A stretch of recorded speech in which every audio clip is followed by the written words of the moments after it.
Are you ready?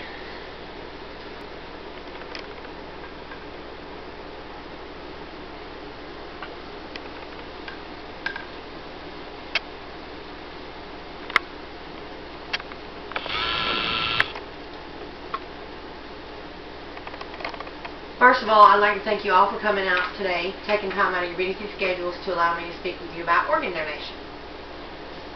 Imagine, if you would, for just a moment, that you're in a hospital waiting room and there's a family that's gathered around talking to each other.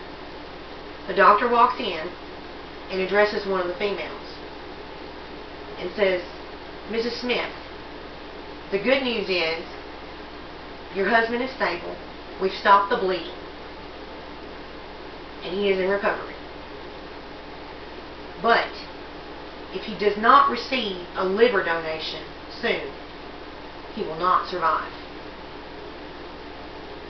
Fast forward 3 months later, the same family in the lobby of a funeral home. Mr. Smith did not get his liver in time, and he passed away. According to the U.S. Department of Health and Human Services, there are currently over 117,000 people waiting on organ donations. Unfortunately, 18 people will die every day because they have not received their donations. 18 people. The ironic thing is that one person, just one, has the potential to save 8 lives. That's 8 mothers, 8 fathers, 8 daughters, 8 sons, 8 brothers, 8 sisters. 8 lives. One person. Modern technology, including surgical techniques and anti-reaction drugs, makes it possible for miracles to happen every day with tissue and organ donations. People who choose to speak openly with their families about their end-of-life wishes understand that by donating their organs after they die, they can make a difference in a lot of people's lives. Not just the person receiving the donation, but the people's family and friends. Unfortunately, there are a lot more people waiting on organ donations than there are organs donated. Without organ donations, some of those people will die. This includes children. So, what organs can be donated after death? You've got the heart, the lungs, the kidneys, the liver, the pancreas, the skin, the corneas of your eyes, your bones, and even the teeny tiny valves in your heart that pump blood. So what happens to an organ donor after they die? Well, the organs are not removed from the person's body until they have officially been deemed brain dead. What does that mean? That means without a respirator or a ventilator, the brain cannot continue to function properly and the body will die. Brain death is defined as the irreversible cessation of brain function. Usually brain death is determined by 2 senior physicians that are not associated with the transplantation at all. All donors are treated with the utmost respect. All of the organ and tissue retrieval procedures are done with surgical technique that they would use on any person any day of the week. That way there's not a whole lot of scarring, The patient's body will look in its proper order so that the family can grieve properly.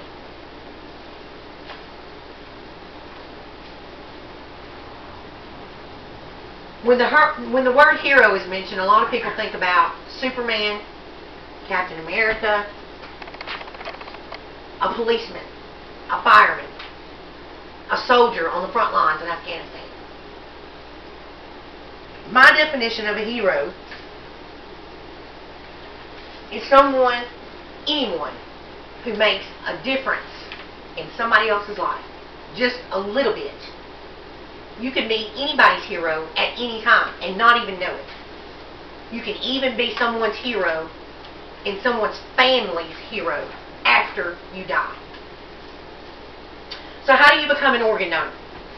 The easiest way is to go online to www.msora.org and register. This website also gives you answers to any questions that you may have regarding organ donation.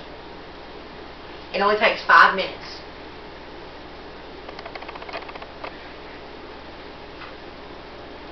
This information is also available on the handouts I've given you today.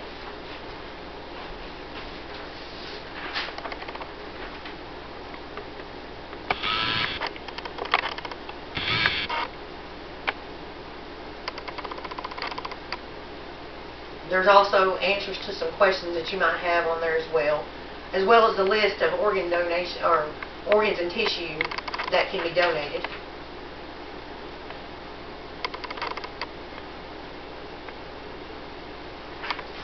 When you register on the registry, in a few days in the mail, they'll send you a card that looks just like this. It's got your name and address on it and your date of birth. All you got to do, stick it in your wallet. It's just like having the heart put on your driver's license. You die in a tragic accident, they find this card in your wallet, they know.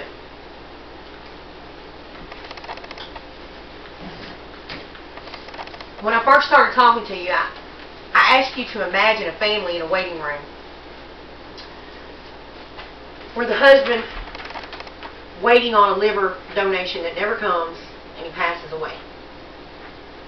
Now, I want you to imagine that it's your father, your wife, your son, or your daughter.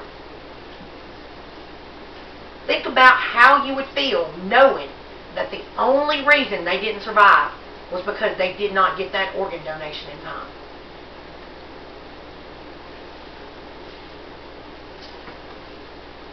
Remember, one donor, just one, has the potential to save 8